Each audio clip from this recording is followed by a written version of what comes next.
am Dr. Meenu Chan, Associate Professor, Head Department of Economics, DAV College for Girls, Yamuna. Today the topic is price elasticity of demand, its degrees, measurement, determinants, and importance. Today we will start with law of demand. What does law of demand state?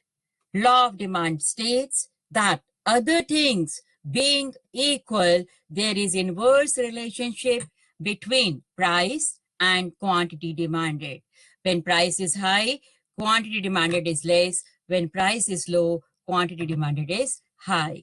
Law of demand क्या बताता है कि जब अन्य बातें समान रहती हैं तो कीमत और क्वांटिटी डिमांडेड के बीच में इनवर्स रिलेशनशिप पाया जाता है. जब प्राइस बढ़ती है तो डिमांड कम हो जाती है.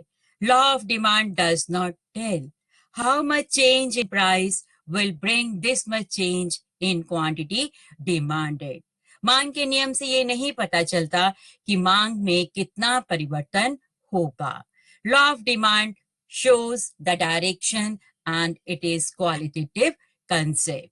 मांग का नियम सिर्फ डायरेक्शन बताता है और ये क्वालिटेटिव कंसेप्ट है. In order to know how much change will bring this much change in quantity demanded, we have to study the concept of elasticity of demand. Now, what is elasticity of demand? Elasticity of demand is the responsiveness of demand to the price of commodity, income of consumer and price of related goods. Elasticity of demand क्या बताती है? Elasticity of demand demand की responsiveness को बताती है. मांग कितनी sensitive है जब गुड की प्राइस में चेंज हो रहा है, इनकम कंज्यूमर की इनकम में चेंज हो रहा है और रिलेटेड गुड्स की प्राइस में चेंज हो रहा है. It shows how much demand changes with change in price of commodity, income and price of related goods. Elasticity of demand क्या है? It is a ratio है. It is a percentage change and it is a quantitative concept है. Now we will define elasticity of demand. Dewey defines the elasticity of demand measures the responsiveness of quantity demanded of a good to change in its price, price of other goods, and change in consumers' income. Elasticity of demand क्या है? मांग की responsiveness है जब good की price में change होता है, दूसरी गुड्स की प्राइसेस में चेंज होता है और कंज्यूमर की इनकम में चेंज होता है. There are different types of elasticity of demand. Price elasticity of demand, income elasticity of demand, and cross elasticity of demand. What is price elasticity of demand? जब good की price में क्या होता है? Percentage change होता है तो quantity demanded में भी परसेंटेज चेंज होता है. उसे हम प्राइस इलास्टिसिटी ऑफ डिमांड कहते हैं. और जब इनकम में परसेंटेज चेंज होता है उसके कारण से क्वांटिटी डिमांडेड में परसेंटेज चेंज आता है, उसे इनकम इलास्टिसिटी ऑफ डिमांड कहा जाता है. जब रिलेटेड गुड्स के प्राइसेस में परसेंटेज चेंज आता है और उसके कारण से क्वांटिटी डिमांडेड में परसेंटेज चेंज आता है, उसे क्या कहा जाता है? Cross elasticity of demand. Today we will do price elasticity of demand. Price elasticity of demand क्या है? It is a measure of responsiveness of quantity demanded of a good to change in its price, other things being equal. जब अन्य बातें समान रहती हैं तो कीमत में परिवर्तन होने पर क्वांटिटी डिमांडेड में कितना चेंज होगा, प्राइस इलास्टिसिटी से हमें पता चलता है. Doctor Marshall defines elasticity of demand may be defined as percentage change in quantity demanded divided by percentage change in price. तो elasticity क्या है? Percentage change in quantity demanded divided by percentage change in price. यहाँ पे आपने क्या देखा है? Inverse का साइन. ये क्या बताता है कि प्राइस और क्वांटिटी डिमांडेड के बीच में इनवर्स रिलेशनशिप पाया जाता है. Now the formula for the price elasticity of demand, this is a percentage change in quantity demanded divided by percentage change in price. Delta, this is known as delta. इसको हम कैसे लिख सकते हैं? We can write in this form, change in quantity divided by Q into 100 divided by change in P over P into 100. 100 cancel हो जाएगा. We can write change in Q over Q into P over change in P.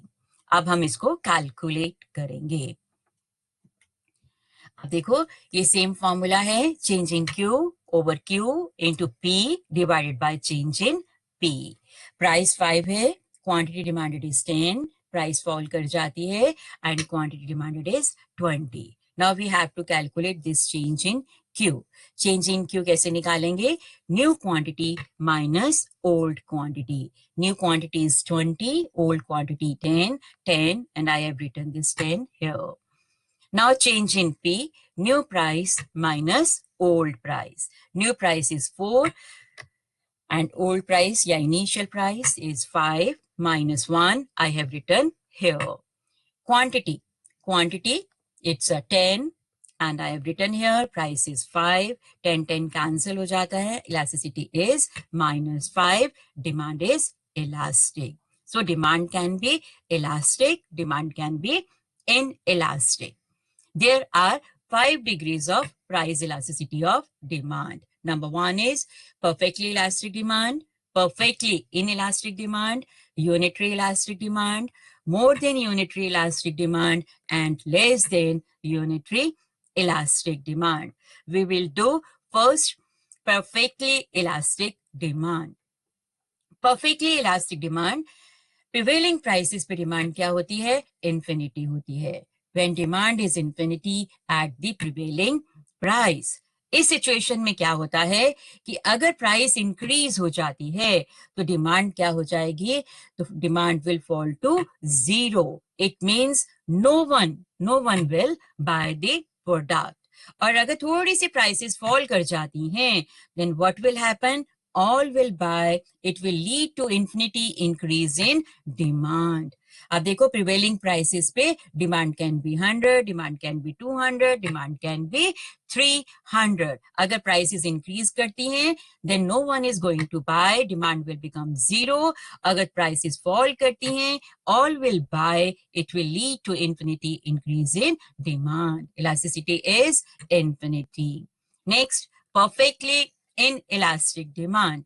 Perfectly inelastic demand में क्या होता है? A change in prices causes no change in quantity demanded. Price में तो change हो रहा है, but quantity demanded में कोई भी change नहीं हो रहा है. प्राइस 5 है, 10 है, 15 है, डिमांड में कोई भी चेंज नहीं है. Demand is 100. इलास्टिसिटी कितनी है? 0 है. ऐसे में डिमांड क्या है? नॉन रिस्पॉन्सिव है. प्राइस में चेंज होने पर डिमांड में कोई भी चेंज नहीं होता. Elasticity is 0. Unitary elastic demand. Unitary elastic demand में क्या है? Percentage change in price is equal to percentage change in demand. जितना परसेंटेज चेंज प्राइस में हो रहा है उतना ही परसेंटेज चेंज क्वांटिटी डिमांडेड में होता है. Elasticity is 1. So percentage change in quantity demanded is equal to percentage change in price. Demand curve कैसा है? Rectangular hyperbola. तो इसमें परसेंटेज चेंज और प्राइस में और परसेंटेज चेंज क्वांटिटी में दोनों क्या है? प्रोपोर्शनल है and elasticity is 1. More than unitary elastic. More than unitary elastic, percentage change in price है ये. This is a percentage change in quantity demanded. So percentage change in quantity demanded is more than percentage change in price. Elasticity is 1. Price fall कर रही है, quantity demanded में बहुत ज्यादा change हो रहा है. तो डिमांड क्या है? It is more responsive. So percentage change in demand is more than percentage change in price. Elasticity is more than 1. Less than unitary elastic, this is a percentage change in price, this is a percentage change in quantity demanded. So percentage change in demand is less than percentage change in price. Quantity demanded में जो percentage change है ये कम है और price में percentage change ज्यादा है, elasticity is less than 1. Price में जब फॉल होता है क्वांटिटी इंक्रीज करती है बट क्वांटिटी में इंक्रीज बहुत कम होता है, elasticity is less than 1. It was all about the degrees.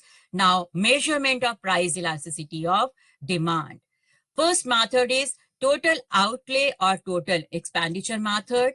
Second is proportionate or percentage method.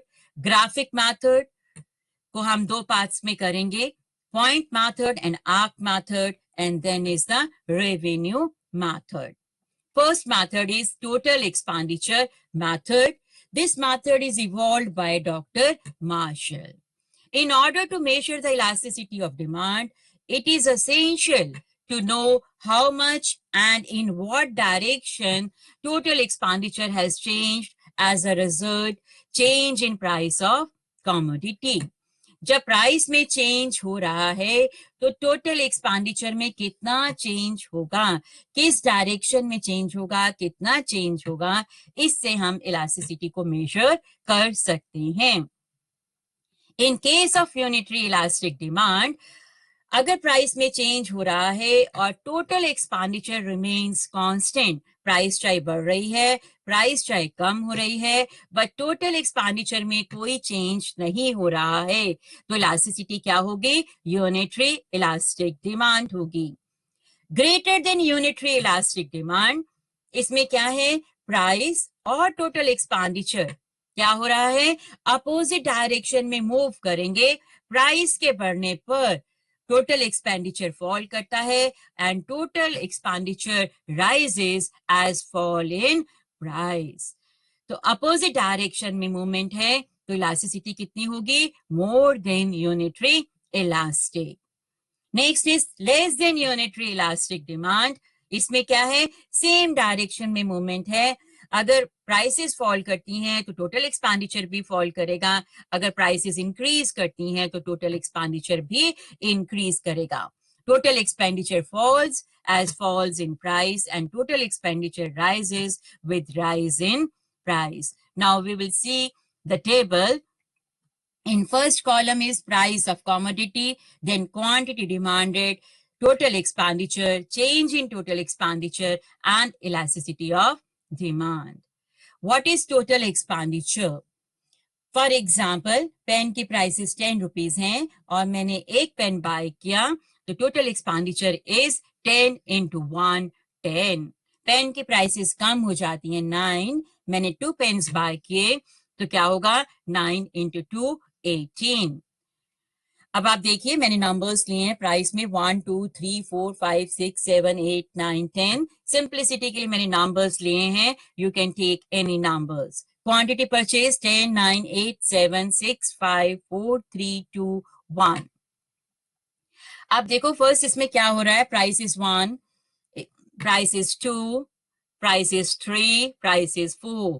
क्या हो रहा है प्राइस को, it is increasing. And what is happening to total expenditure, price के बढ़ने पर क्वांटिटी जो है देखो कम हो रही है, 10, 9, 8, 7. And what is happening to total expenditure, 10, 18, 24, 28.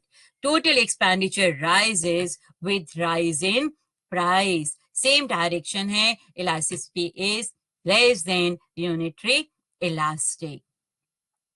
Next is 5, then 6, price and quantity purchased is 5. Total expenditure remains same. It is elasticity is equal to 1. Total expenditure में कोई change नहीं है, elasticity is equal to 1. Now price 7, 8, 9, 10, it is increasing. What is happening to total expenditure, 28, 24, what is happening, total expenditure falls as price rise. कीमत के बढ़ने पर total expenditure कम हो रहा है, इलास्टिसिटी क्या है, more than unitary elastic. Diagram में देखेंगे, यहाँ पे आप देखो क्वांटिटी परचेज में कितना चेंज ज्यादा हुआ है, यहाँ पर बिल्कुल कम हुआ है, और टोटल एक्सपेंडिचर बड़ा है। तो जहाँ पे चेंज ज्यादा है तो डिमांड इलास्टिक है, और इसमें डिमांड इन इलास्टिक है। टोटल एक्सपेंडिचर मेथड को हम इस डायग्राम में भी देख सकते हैं। आप यहाँ से भी स्टार्ट कर सकते हो, you can start from here. Price चाहिए है, प्राइस में चेंज हुआ है, पर टोटल एक्सपेंडिचर में कोई चेंज नहीं हुआ, elasticity is equal to 1। For example, अगर आप इस प्राइस पे हैं तो प्राइसेस क्या हो रही हैं, फॉल हो रही हैं, और टोटल एक्सपेंडिचर को क्या हो रहा है, टोटल एक्सपेंडिचर इंक्रीज हो रहा है, फॉल नहीं कर रहा। तो इलास्टिसिटी कितनी होगी, मोर देन 1। प्राइस फॉल कर रही है, टोटल एक्सपेंडिचर इंक्रीज कर रहा है, elasticity will be more than 1। यहाँ पे आप देखो क्या हो रहा है, प्राइस फॉल कर रही है और टोटल एक्सपेंडिचर भी फॉल कर रहा है, दोनों सेम डायरेक्शन में मूवमेंट है, तो elasticity will be less than 1। Next method हम करेंगे परसेंटेज मेथड और proportionate method. Price elasticity of demand क्या है, percentage change in quantity demanded divided by percentage change in price. ये formula already I told you about this formula, change in quantity over Q into P over change in P. According to this method, percentage change in demand is divided by the percentage change in price. Price is 5, quantity 10, price 4, quantity 20. Already we have done it. कैसे calculate करना है change in Q? New में से new quantity में से हमें old quantity, then new price में से ओल्ड प्राइस, इसको हमने ऐसे लिखा, और ये 10 quantity and this is a P price, और इस तरह से हम इसको कैलकुलेट करेंगे। Demand is elastic. Now third method is a point method. Point method refers to elasticity at any point on the demand curve. ये आपके पास डिमांड कर्व है, इस डिमांड कर्व के किसी भी पॉइंट पर हम इलास्टिसिटी को कैलकुलेट कर सकते हैं। It depends on the slope of demand curve and the point eight which measurement is made. Formula क्या है, lower segment of the demand curve divided by the upper segment of the demand curve. At A point, if we want to measure elasticity, तो हम क्या करेंगे, A point पे lower portion कितना है, A C, और अपर पोर्शन कितना है, A F। तो दोनों portions, lower portion and upper portions, both are equal, elasticity is equal to 1। D point पे आप देखो what is happening at D point. D point पे लोअर पोर्शन कितना है, D C, और अपर पोर्शन कितना है, D F। Lower portion is more than upper portion, elasticity is more than 1. At B point, lower portion कितना है, BC, और upper portion कितना है, BF. Lower portion is less than upper portion, elasticity is less than 1. C point पे देखो, C point पे lower portion नहीं है, upper portion is CF. 0 divided by CF is equal to 0. At F point पे क्या हो रहा है, FC जो है वो लोअर पॉइंट है, लोअर पोर्शन है, और अपर पोर्शन 0 है। Anything divided by 0 is infinity. So formula क्या है पॉइंट इलास्टिसिटी का, अपर सेगमेंट को हमने ऊपर क्या आएगा, लोअर सेगमेंट, और लोअर सेगमेंट को किससे डिवाइड करना है, अपर सेगमेंट से।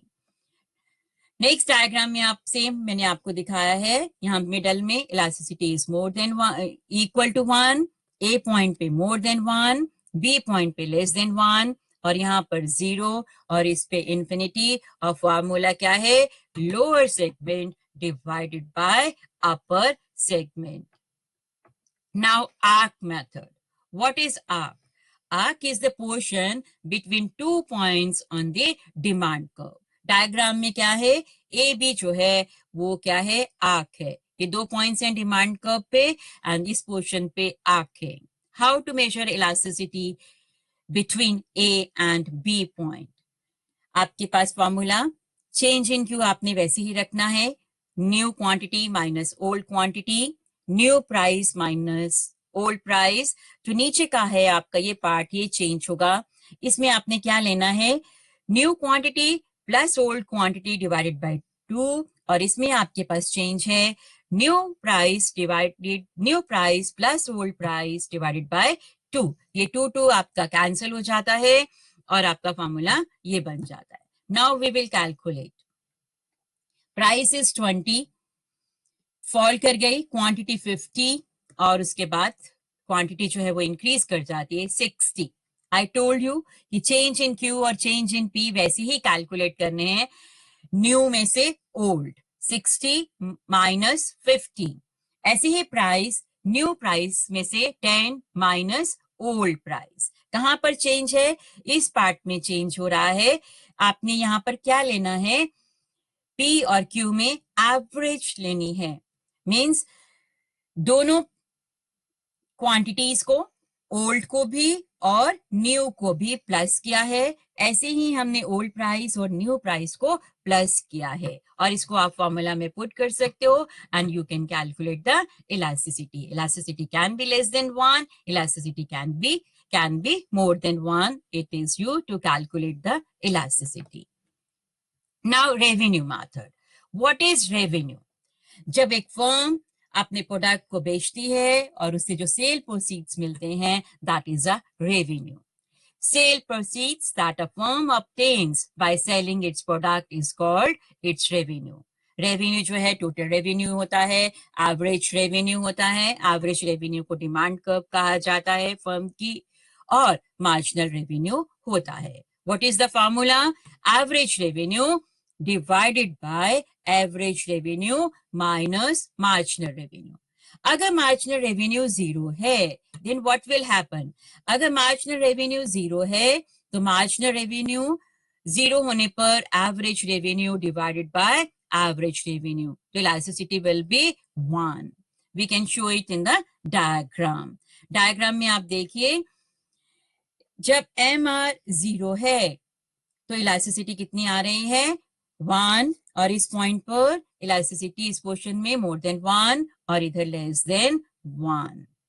It was all about the measurement. Now determinants of price elasticity of demand.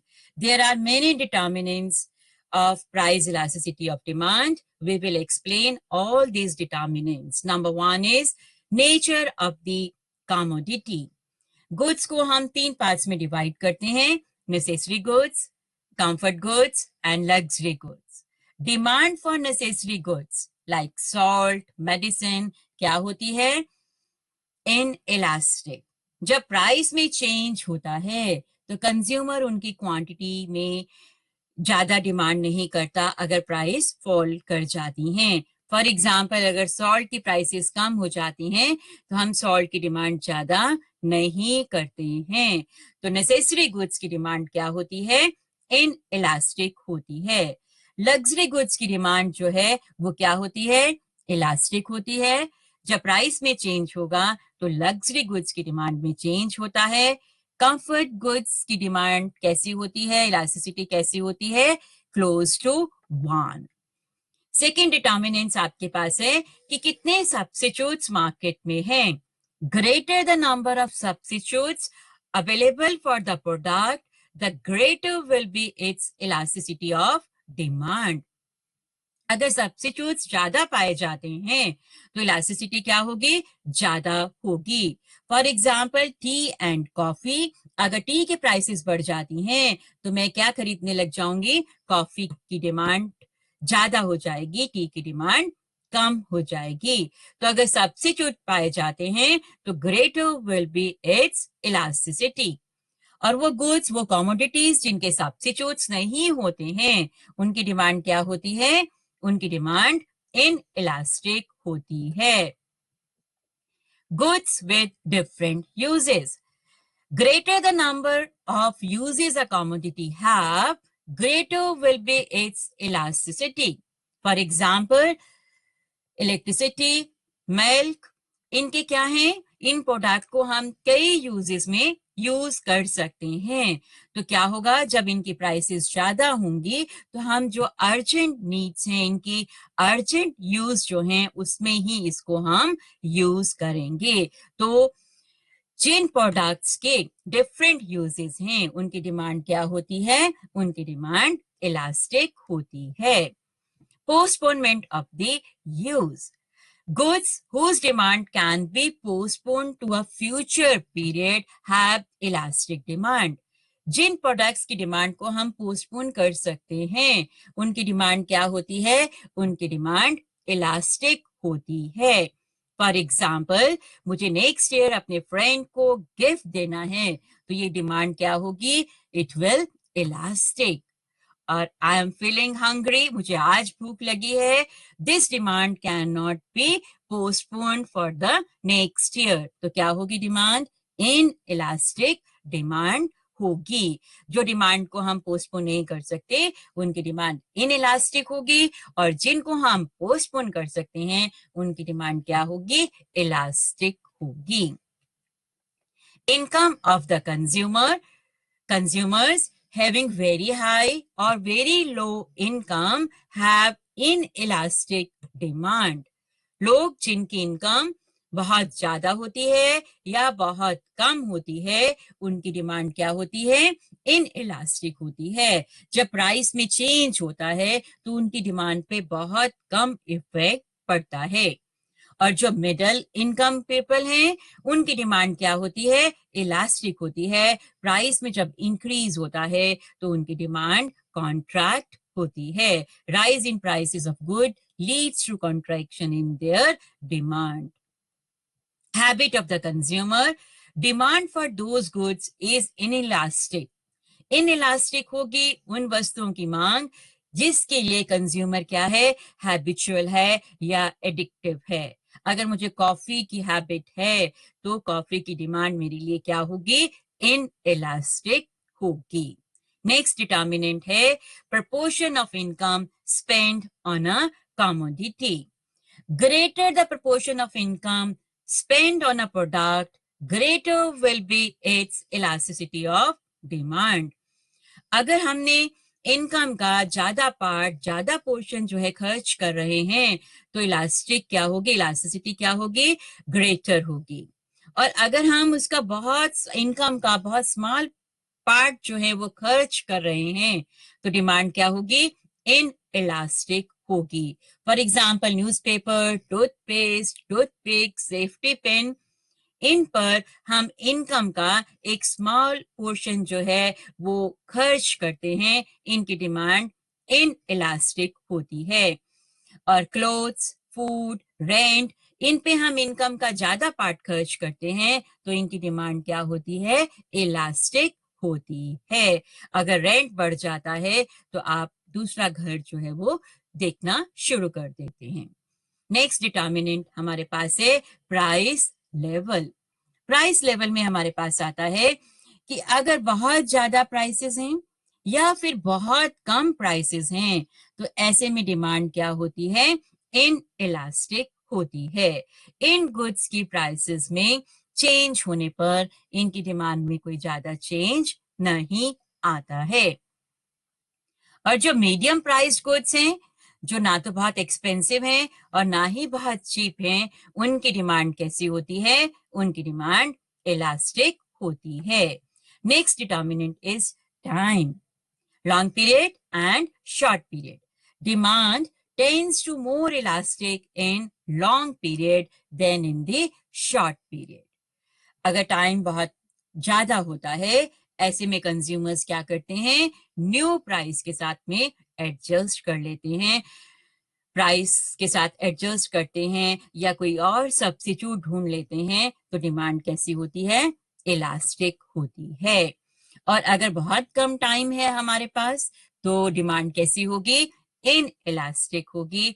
और प्राइस में अगर चेंज होगा तो कंज्यूमर या तो उसको नोटिस नहीं करता, उतना टाइम नहीं होता नोटिस करने का। तो इस तरह से जब शॉर्ट पीरियड होता है तो डिमांड जो है वो इन इलास्टिक होती है और लॉन्ग पीरियड में डिमांड इलास्टिक होती है। Complementary goods, goods demanded jointly or complementary have inelastic demand. Car and petrol, pen and ink, आपको मालूम है ये जॉइंटली डिमांडेड गुड्स हैं, कॉम्प्लीमेंट्री गुड्स हैं. इनकी डिमांड जो है क्या होगी? इन इलास्टिक होगी. For example, rise in the price of petrol. Petrol की प्राइसेस बढ़ने पर उसकी डिमांड क्या नहीं होगी? कॉन्ट्रैक्ट नहीं होगी if there is no fall in the demand for cars. Clear हो गया? These were the determinants of price elasticity of demand. Price elasticity of demand का concept important है. किस तरह से important है? For example, अगर आपकी डिमांड inelastic है तो प्रोड्यूसर क्या करता है? उसकी प्राइसेस जो हैं ज्यादा फिक्स करेगा, हाई प्राइसेस चार्ज करेगा.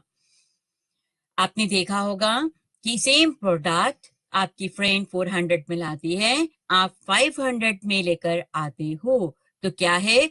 जिन कंज्यूमर्स की डिमांड इनइलास्टिक है उससे जो सेलर है वो ज्यादा प्राइस जो है वो चार्ज करता है. अगर आपने ज्यादा प्राइस दी है इसका क्या मतलब है? कि तुम्हारी डिमांड इनइलास्टिक है.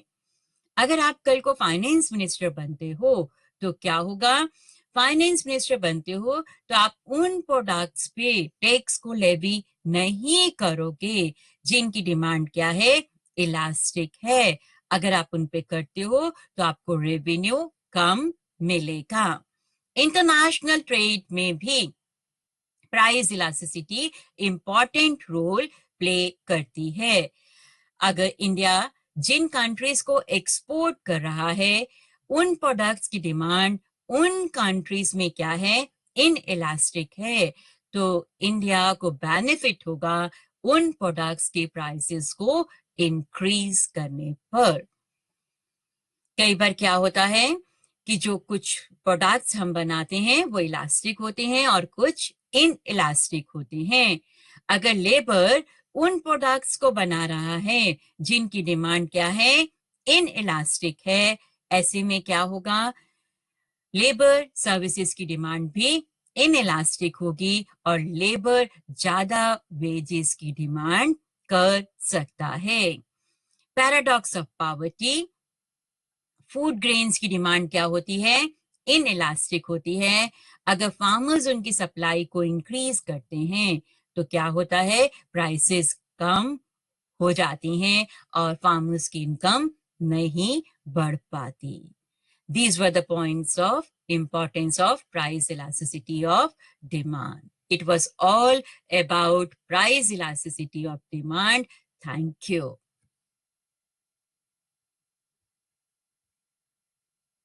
Frequently asked questions about price elasticity of demand. First question is, what is elasticity of demand? मांग की लोच किसे कहते हैं? When is demand elastic? मांग लोचदार कब होती है?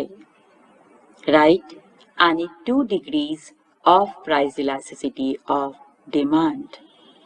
मांग की कीमत लोच की 2 श्रेणियों के बारे में लिखिए. What is meant by unitary elastic demand? इकाई लोचदार मांग किसे कहते हैं? Give the meaning of inelastic demand.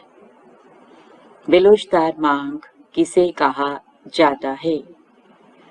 Draw a diagram of more than unitary elastic demand. इकाई से अधिक लोचदार मांग वक्र को ड्रॉ करना है.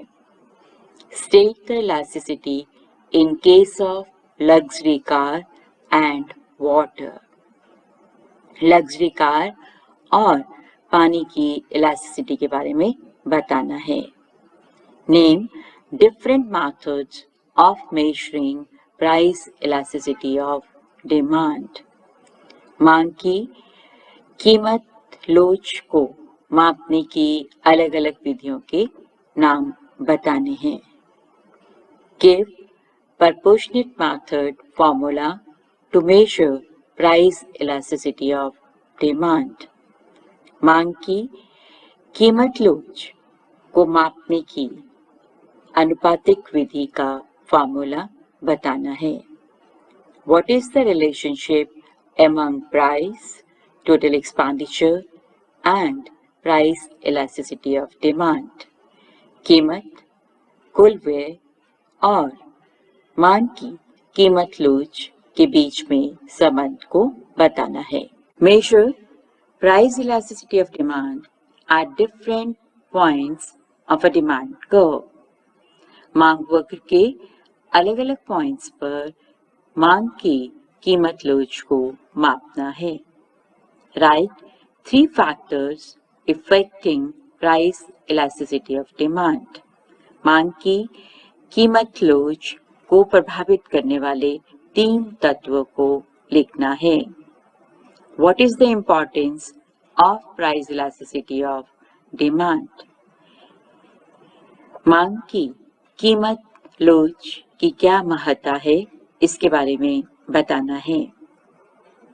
How is price elasticity of demand influenced by availability of substitutes? जब एक वस्तु के प्रतिस्थापन पाए जाते हैं तो उसकी कीमत लोच पर क्या प्रभाव पड़ता है, इसके बारे में बताना है. Calculate price elasticity. कीमत लोच को कैलकुलेट करना है. When price of a pen is 13 rupees per pen, एक वस्तु की कीमत, एक पेन की कीमत कितनी है? 13 रुपीज है. A student buys 11 pen. एक स्टूडेंट 11 पेन खरीदता है. प्राइस बढ़कर 15 रुपए हो जाती है और स्टूडेंट 11 पेन ही खरीदता है. इस सिचुएशन में प्राइस इलास्टिसिटी को कैलकुलेट करना है. Next question is calculate price elasticity of demand. इस क्वेश्चन में भी प्राइस इलास्टिसिटी ऑफ डिमांड को कैलकुलेट करना है. Price remains the same. Price में कोई भी परिवर्तन नहीं हो रहा. दैट इज ₹9 रुपीज है. But quantity demanded increases from 100 to 150. पर मांगी गई मात्रा में परिवर्तन होता है. 100 से 150 हो जाती है. ऐसे में प्राइस इलास्टिसिटी को कैलकुलेट करना है. लॉन्ग आंसर क्वेश्चंस हैं. What do you mean by price elasticity of demand? Explain it's degrees. मांग की कीमत लोच से क्या अभिप्राय है और इसकी श्रेणियों के बारे में एक्सप्लेन करना है. How is price elasticity of demand measured? मांग की कीमत लोच को कैसे मापा जाता है. Explain various methods of measuring price elasticity of demand and also tell the determinants of it.